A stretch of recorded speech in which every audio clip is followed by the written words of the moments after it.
Is going to start a new unit on probability and a little bit of statistics. So today we're specifically talking about the counting principle, which is the idea of looking for how many ways things can occur. Now, before we get into the actual math of today's lesson, we're going to look at some vocabulary. If you need to stop the video now and write these terms in your notebook, go ahead and do so before you begin. So an outcome is the result of a single trial. So if I'm going to roll a die, an outcome would be the result that I get. Did I roll a 3? Did I roll a 5? That's the outcome. The sample space, when we talk or ask for the sample space, we're looking at all of the different possibilities. So again, if I'm talking about rolling a die, the different possibilities would be rolling a 1, a 2, a 3, a 4, or 5, or a 6 if it's a standard die. So it's the sample space gives us all possible outcomes. The event is what you are actually kind of looking for. If I'm going to roll a die and I'm looking for an even number, that becomes your event. You can roll a 2, you can roll a 4, you can roll a 6. That becomes your event. Now, when you have an event, your events with multiple events can either be independent or they can be dependent. Independent means that they will not affect the outcome of each other. So the probability of the second event isn't affected by what you got out of the first event.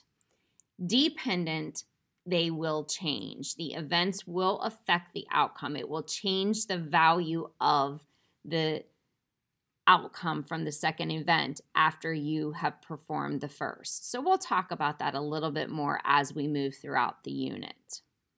So let's look at our first problem. Now this is telling us that it's independent events. It says a sandwich menu offers customers a choice of white, rye, or wheat. I can't speak today. White, wheat, or rye bread. So our first choice is the choice of bread. White bread, wheat bread, or rye bread. Our second choice is we get to choose from the different spreads, butter, mustard, or mayonnaise. How many different combinations of bread and spread are there? Now they're independent because what kind of bread does not affect the spread that I choose. So that makes them independent. Now I could pick a white bread with butter, with mustard, or with mayo.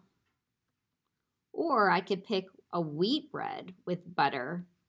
I could pick wheat with mustard or wheat with mayo.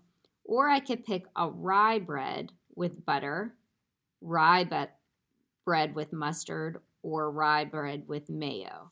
So you can see what I'm doing here is a mapping or a tree of all of my outcomes. So this begins my sample space. If I were writing my sample space, I would write all of my choices.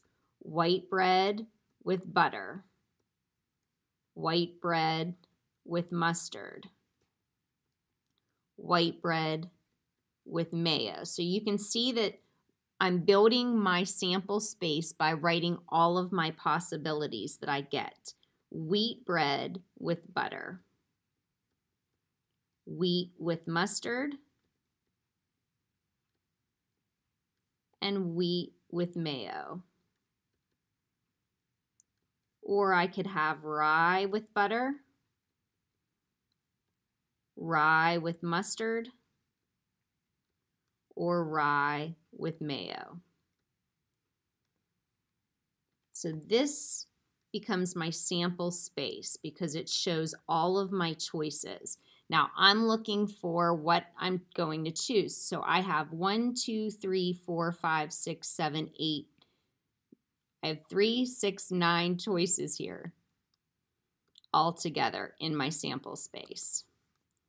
Now, to get that, I can calculate what's called the fundamental counting principle.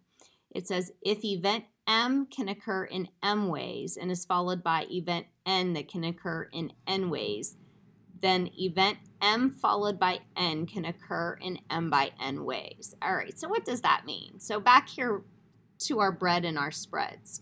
So we have 3 choices for our bread, and we have 3 choices for our spread.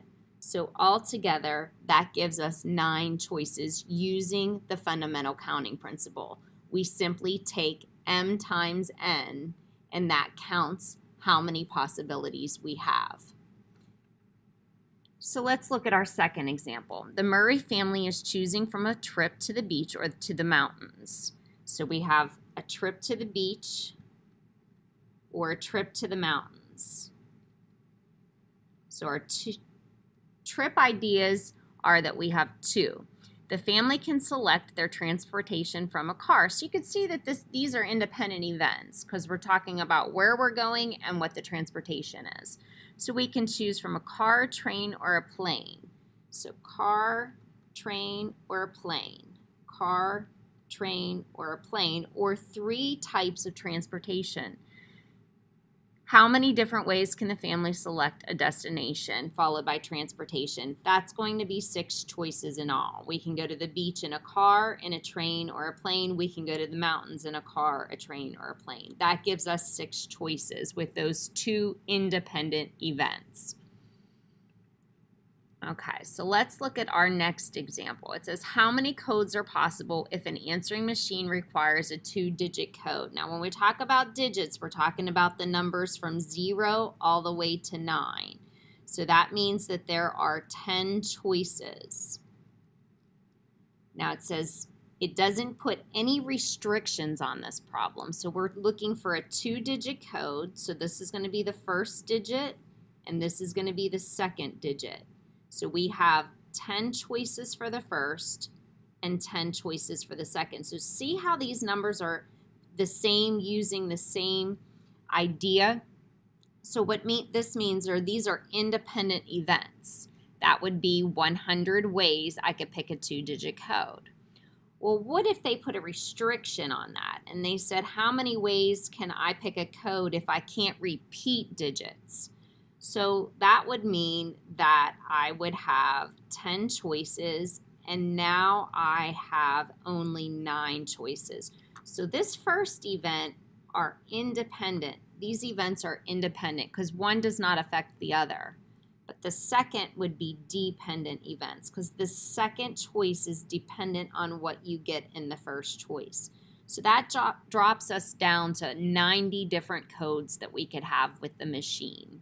You can also do certain restrictions, like the first number is not allowed to be a 0. In that case, you'd have 9 choices, and then you would have no restrictions on the second, so that would be 10.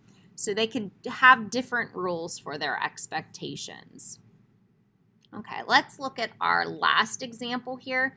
It says, how many different schedules could a student have who is planning to take 4 different classes?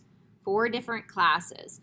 Assuming each class period is offered each period. So we have 4 classes to choose from for next year's schedule. So for our first period class, we have 4 choices.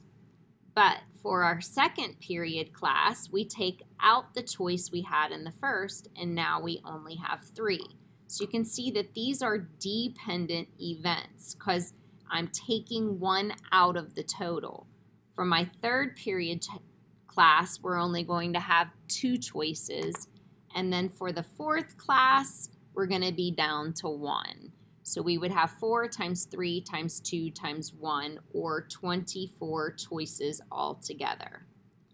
So you're going to be putting together maps of sample spaces today, and you're going to be looking for how many different outcomes you can have in that sample space. If you have any questions, please let me know. I hope you all have a great day.